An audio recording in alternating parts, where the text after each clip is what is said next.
Que la paz y la consolación de nuestro gran Dios y Salvador Jesucristo sea en la vida de cada uno de ustedes.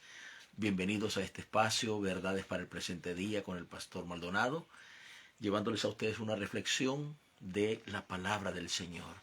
Créalo en lo más profundo de su corazón, que no competimos, no buscamos gloria terrenal, no buscamos un puesto de preferencia, simple y sencillamente tenemos un compromiso sagrado. Tenemos un sagrado deber de poder transmitir la gloria de esta palabra. Y lo importante es que el resultado sea que esa palabra entre al corazón, se quede allí y comience a trabajar, a funcionar perfectamente. Esto es lo más maravilloso del Evangelio glorioso. Bendito sea su santo y eterno nombre. Hay una palabra, un capítulo que siempre a través de los años me ha impresionado, me ha impactado, me hace meditar profundamente y me lleva al punto en donde reflexiono en lo que la palabra dice del ayer y lo que la palabra nos está enseñando en el día de hoy. Vamos a leerlo. Está en el capítulo 13 del libro de Ezequiel y le voy a leer unos cuantos versículos. Dice, hablándole el Señor a los profetas de Israel, así como les habla en este capítulo 13, les habla en el capítulo 23 del libro de Jeremías. O sea, era algo tan indescriptible, tan inimaginable, que hombres que posiblemente una vez hablaron por Dios y hablaron bajo la inspiración de Dios, hoy se habían convertido, como dice el verso, en zorras del desierto. O sea, prácticamente habían dejado a Dios por la especulación, por la fama, por el aplauso, por cuántas cosas, por intereses materiales. Y se habían dedicado a dar profecía que no venía del corazón de Dios. Por eso el Señor les dice, el versículo 6 dice, vieron vanidad y adivinación mentirosa. Dicen, así ha dicho Jehová, y Jehová no los envió. Con todo esperan que Él confirme la palabra de ellos. ¿No habéis visto visión vana? ¿Y no habéis dicho adivinación mentirosa? Porque decís, dijo Jehová, no habiendo yo hablado. Y aquí me interesa este verso que está en el verso 10, del capítulo 13, verso 10. Sí, por cuanto engañaron a mi pueblo, diciendo paz, no habiendo paz, uno edificaba la pared, y aquí que los otros la recubrían con lodo suelto. Vamos a entender esto. Esta es una figura para nosotros que venimos de los campos, que venimos de pueblos en nuestros países. Nos damos cuenta en las comunidades, hoy posiblemente tal vez no exista eso, o sí exista, que la gente hacía sus casas, tomaba un lenguaje que muchas veces no es conocido por muchas personas, decían bajareque, ¿sí? Y eso se refería a que tomaban zacate o paja, como le llaman, la revolvían con lodo, ¿sí? Y el objetivo de eso era que el lodo no se despegara, que la paja o el zacate reseco manipulado mantuviera el lodo. No importaba que se agrietara, pero que no se fuera a romper, que no se fuera a agrietar. Y esto es lo importantísimo, porque en nuestros pueblos la gente hace estas casitas, ¿sí? Y allí viven, allí a veces crean su familia.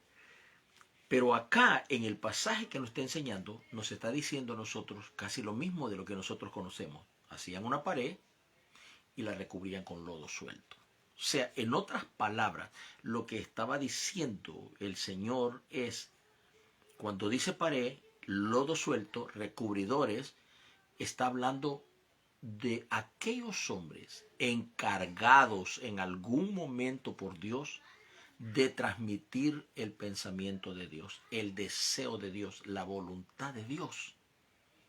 Por el contrario, estos se habían convertido en falsos transmisores, se habían convertido en hombres que ya habían perdido toda visión de Dios, toda inspiración de Dios, y se habían convertido en cosas comunes y corrientes. Y el grave peligro El grave peligro era que dirigían multitudes, toda una nación. El problema era grave, porque cuando venía una invasión, toda esta gente había sido engañada, había sido manipulada, porque aquí dice claramente, el Señor dice, por cuanto engañaron a mi pueblo, a su pueblo Israel, diciendo paz, no habiendo paz. O sea, en otras palabras, si Dios enviaba a un hombre a decirles, bueno, por causa de su pecado, de su rebelión, de su traición, de su idolatría, vendrá una invasión.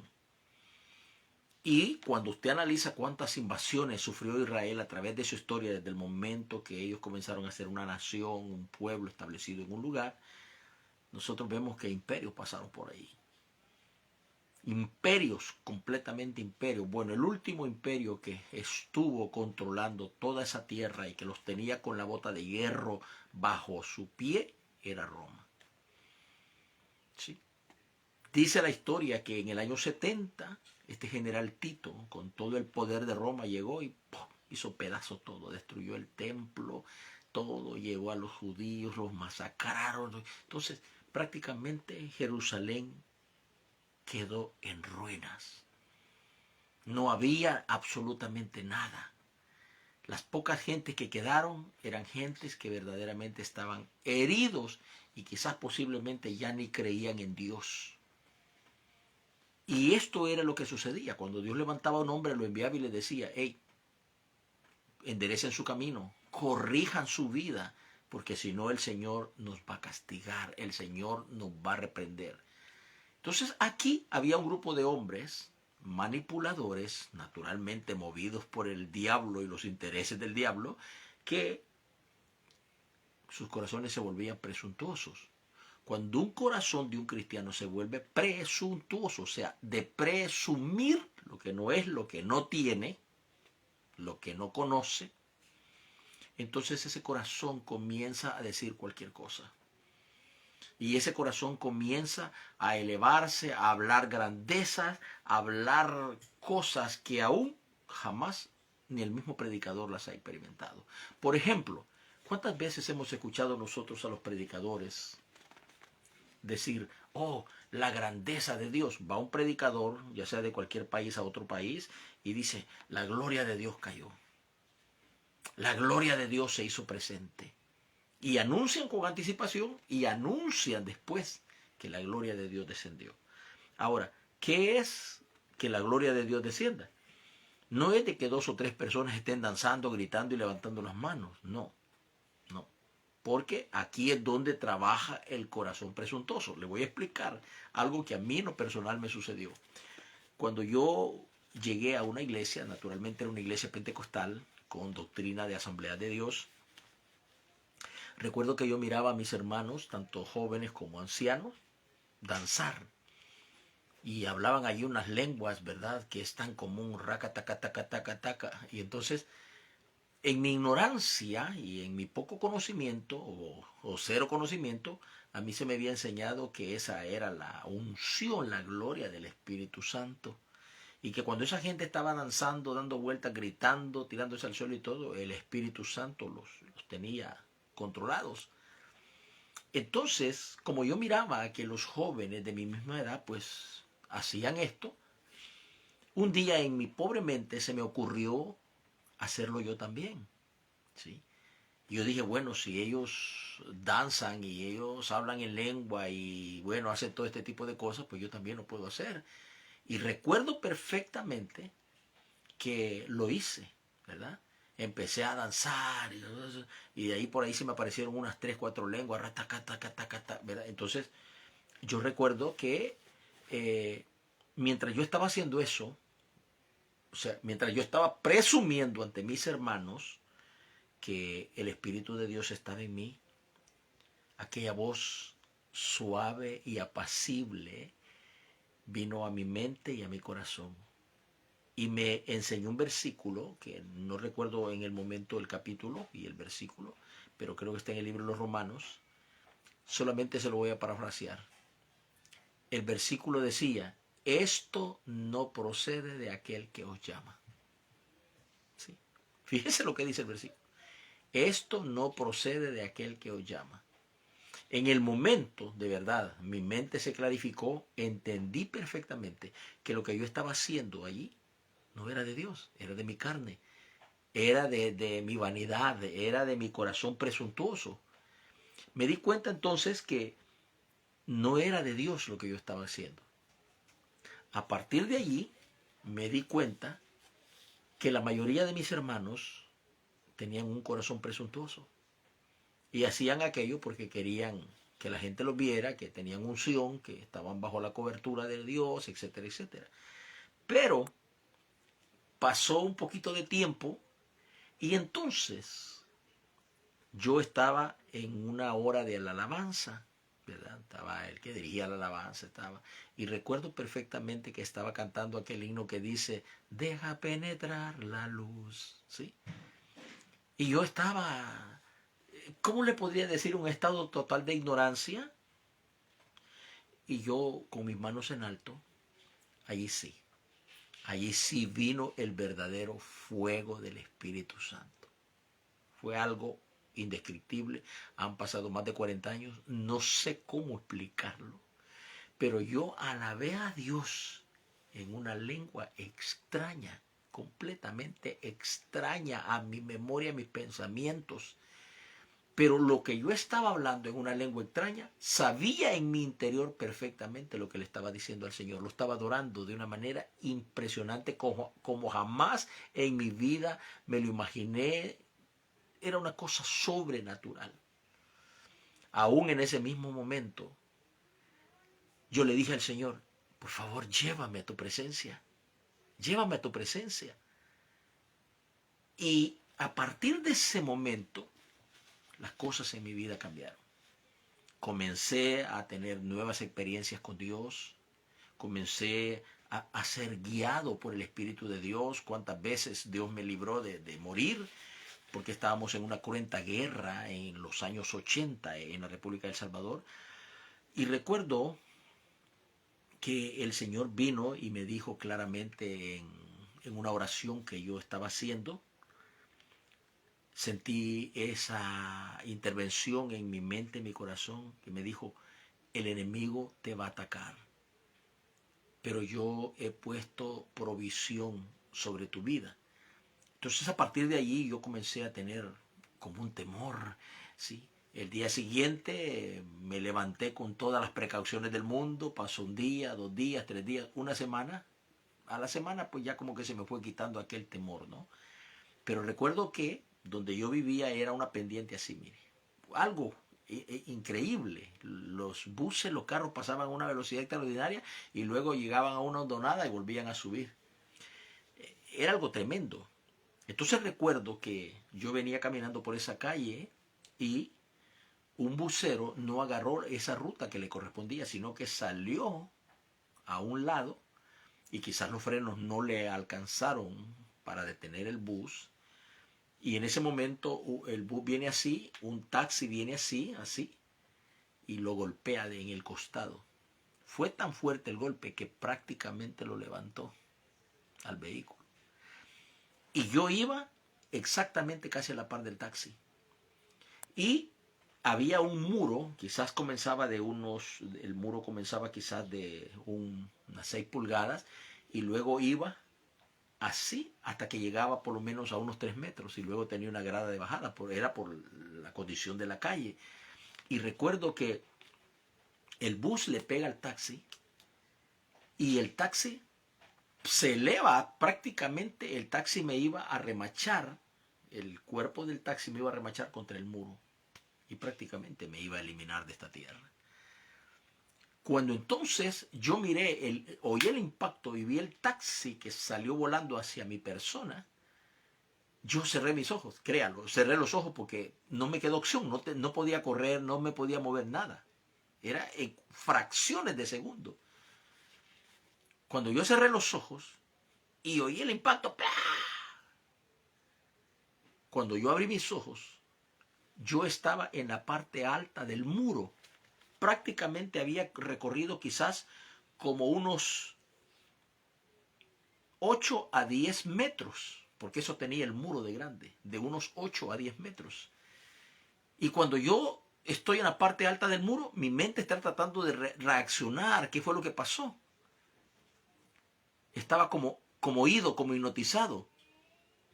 Y una señora se acerca, sale por una puerta de ese muro, que era una parte alta, había una casa allí, y sale y me toca, me dice, muchacho, muchacho. Y yo la veo y me dice, ¿cómo lo hiciste para volar?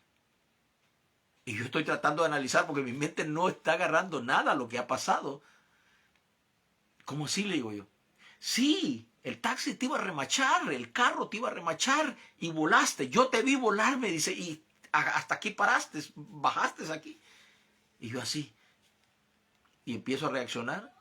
No le pude responder a la señora, de verdad se lo digo, no le pude responder. Y seguí caminando. Cuando había llegado quizás como una cuadra, empecé a reaccionar y dije, ya estaba el murmullo de gente allí, vea, tratando de sacar al taxista que había quedado apretado entre el muro y el bus, porque el bus lo remachó. Una colisión terrible en el cual yo iba a ser el único afectado, yo iba a morir en ese lugar. Entonces, lo que quiero enseñarle esta noche, y esto va a traer a su corazón un profundo agradecimiento con el Creador de los cielos y de la tierra. ¿Por qué?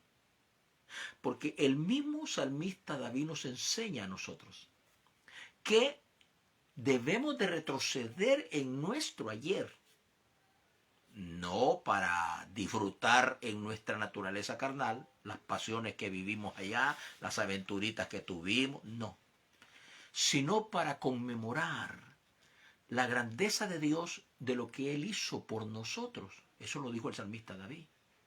El salmista David dijo, ya muriendo prácticamente, porque entró al santuario agonizando, porque su corazón ya no funcionaba bien. Y entonces David dice, haré memoria de las obras antiguas de Jehová. Sí. Ahora, ¿qué memorias? Bueno, Dios lo libró de que Goliat lo matara, el gigante, ¿sí? Que Saúl, el rey, lo matara como lo persiguió. Que en la guerra él muriera, ¿sí? Que el león o el oso lo devoraran cuando él era un pequeño pastor de ovejas. ¿Qué le parece?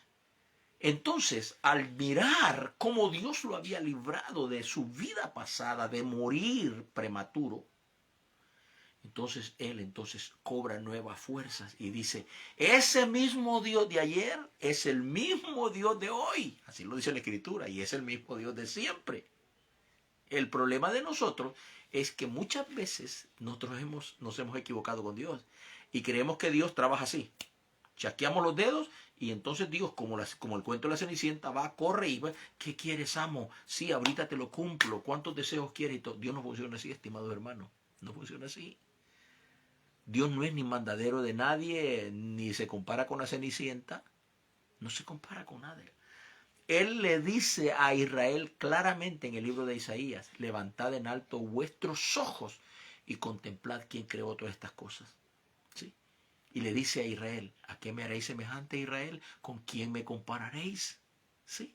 Entonces, él le está diciendo a Israel, quiero que entiendas que soy el creador del cielo y de la tierra, y que por mi aliento y por mi poder sustento todas las cosas que están allí.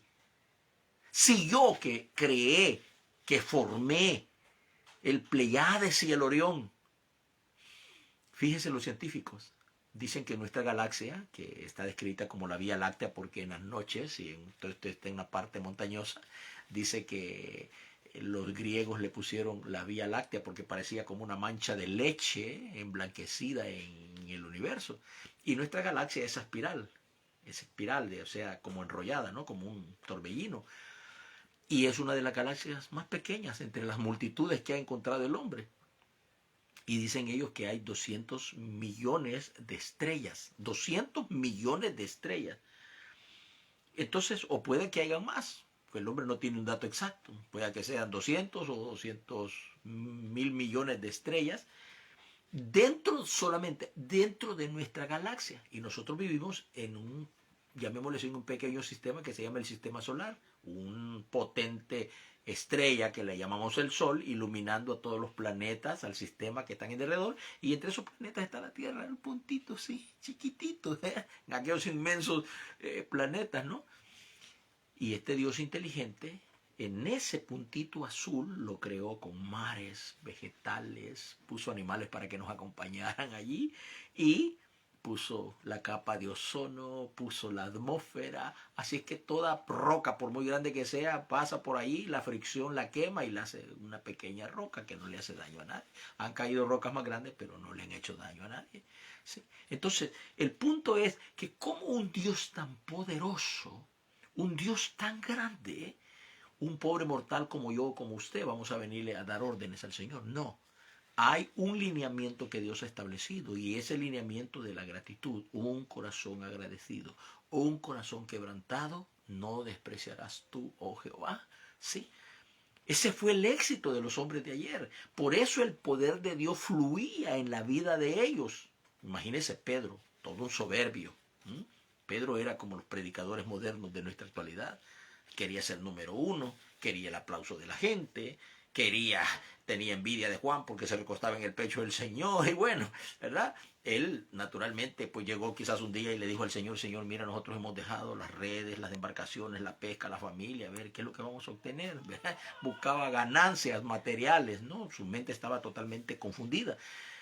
Pero cuando llegó el día de Pentecostés, ese fue el primer impacto sobre su vida y luego cuando primero negó a Jesús, ¿verdad? Se quebró en su corazón, se dio cuenta que había traicionado al Dios de la vida y luego viene el día de Pentecostés y la llenura del Espíritu Santo, un nuevo Pedro. Un Pedro que cuando pasaba por las calles, su sombra, dice la Biblia, sanaba a los enfermos. Estaba lleno ahora de la gloria de Dios. Y aquí el Señor tiene una queja profunda, terrible contra los profetas. Les dice, yo no les hablé. Ustedes lo que hablaron fue visión mentirosa. Y le están diciendo a mi pueblo que hay paz cuando no hay paz. Ustedes han confundido a mi pueblo. Le han producido una fe. Cuando habla del muro y del lodo suelto, el Señor le está hablando a los profetas, a los líderes de Israel, le está diciendo, ustedes han creado una fe quebrantable, una fe frágil, una fe engañosa en el corazón de mi pueblo. En otras palabras, lo habían llevado por el camino equivocado. Nosotros, en nuestra hora final, en nuestra historia que nos ha tocado que vivir, estamos viendo lo mismo. Que el Señor abre 4 portales en el cielo y el primer portal es de la prosperidad. Ahora, yo le pregunto, ¿cuándo usted ha escuchado un profeta que diga, Dios me habló y me reveló y el Señor me dijo que tal nación va a tener un terremoto de tantos grados y van a morir miles y millones de personas? Usted no ha escuchado eso. El Señor me ha dicho que te quedan tantos días de vida y necesitas arrepentirte. Aquella persona no se arrepintió y murió. Sí. Esos eran los hombres que en el tiempo de ayer hablaban. Así funcionaba el poder de Dios en ellos. Ahora nosotros le hablamos a la gente y le decimos, no, Dios te va a abrir las naciones, Dios te va a abrir un portal, Dios te va a dar, Dios ya me dijo, ya Dios me habló. Miré a un muchacho de República Dominicana que es bien famoso, se llama Israel Jiménez, no sé cómo se llama, una caja, mostrando una caja con 12 piedras. El Espíritu de Dios me habló que dijo que pusiera las 12 piedras aquí en representación del pueblo de Israel. Ese es algo tan bobo. Dejamos de darle la palabra pura y perfecta a la gente y le damos visiones vanidosas y le damos presunción de nuestro corazón. Y ese es el problema, porque la presunción del corazón no solamente funciona por nuestra naturaleza caída, sino que el diablo lo impulsa para que seamos más vanidosos.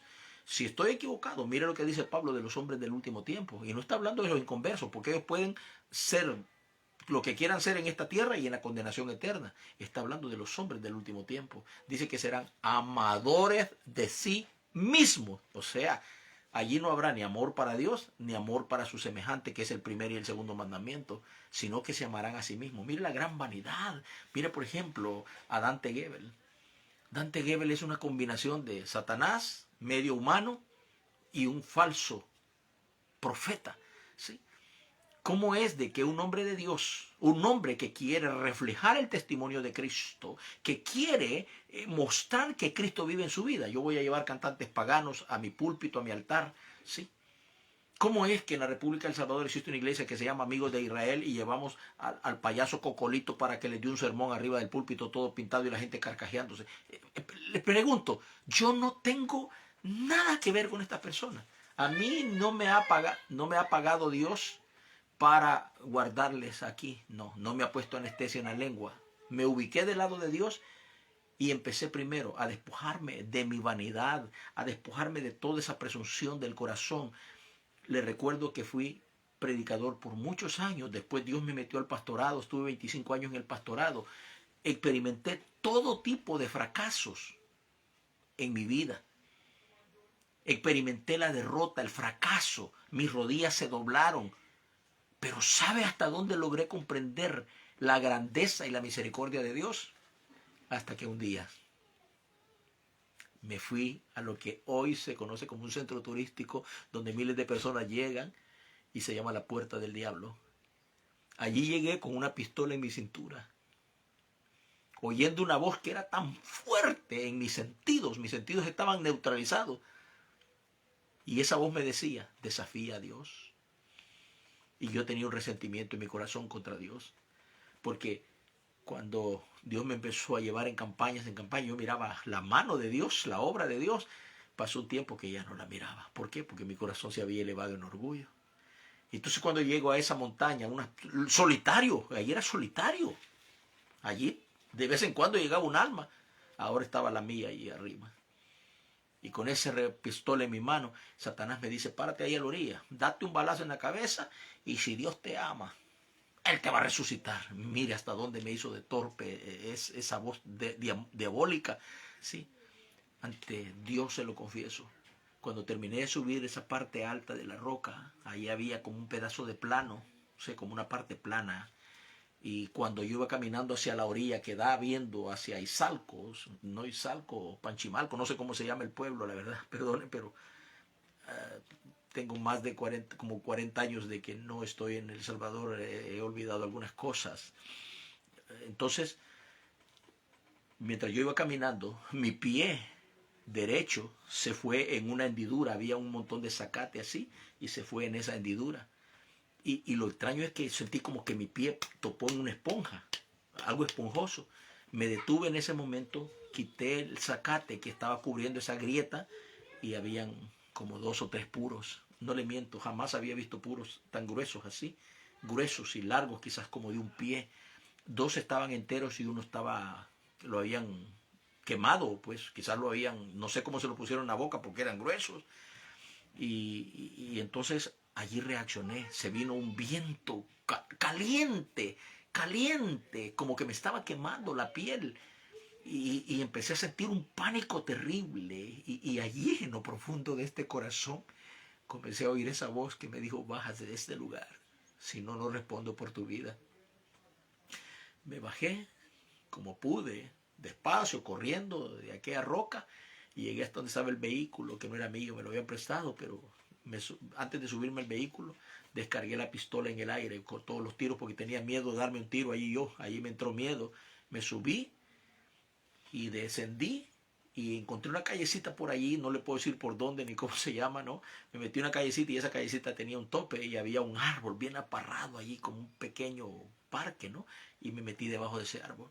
No sé cuántas horas estuve reclamándole a Dios que por qué me había dejado, que por qué me había abandonado, que por qué ya no sentía el mismo fluir que sentía antes. No sé cuánto tiempo lloré, reclamé, como decimos, pataleé, no lo sé.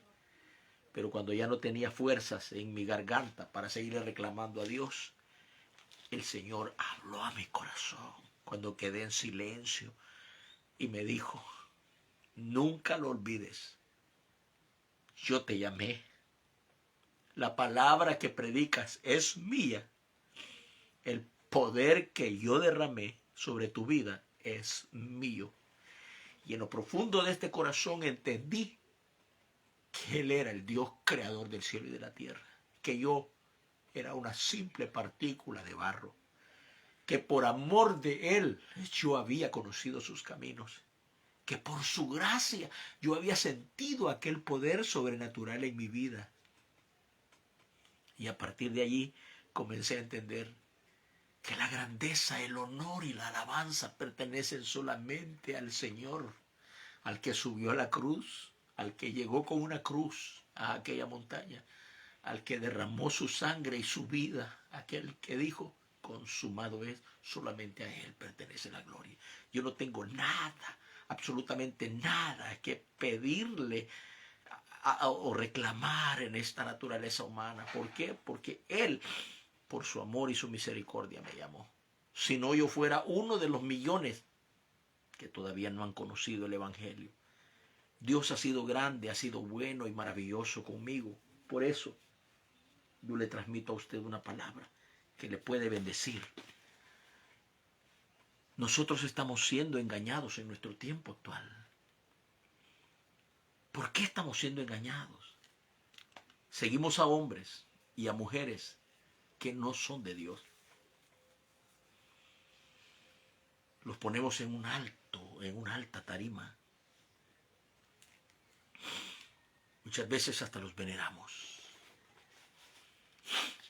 Gente sin conciencia de Dios, gente sin conocimiento de las verdades eternas.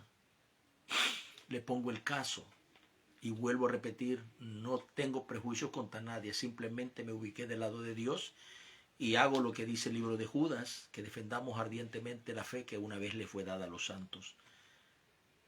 Me pongo a pensar qué es lo que buscan y qué es lo que los mantiene a todas estas personas, ya sean hombres, mujeres y jóvenes, escuchando a la pseudo profeta Ana Maldonado. ¿Qué los mantiene allí?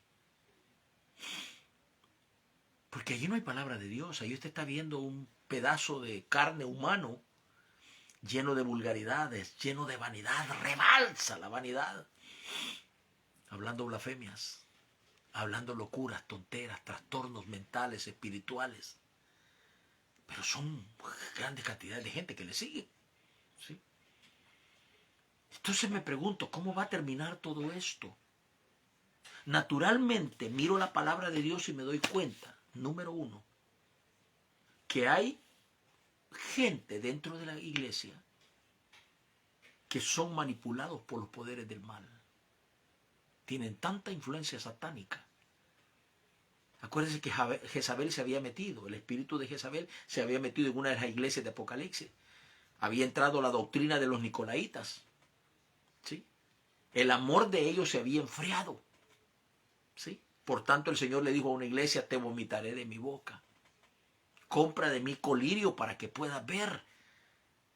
Ese no es el mensaje que la iglesia quiere escuchar, ¿verdad? No, la iglesia quiere escuchar que Dios está ahí en la puerta, ¿verdad? Y que trae regalos, que trae bendiciones, que está abriendo los portales del cielo.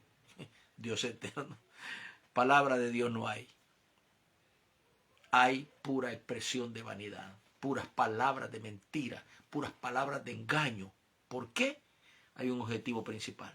La Escritura dice claramente en 2 Tesalonicenses, en el verso 12, ya 11 y 12, al punto final, dice claramente que por cuanto no creyeron al amor de la verdad, eso es Jesucristo y su doctrina maravillosa, que sana y transforma, he aquí Dios les envía un poder engañoso, para que crean a la mentira y al final todos aquellos que creyeron a la mentira y se complacieron en la injusticia sean condenados.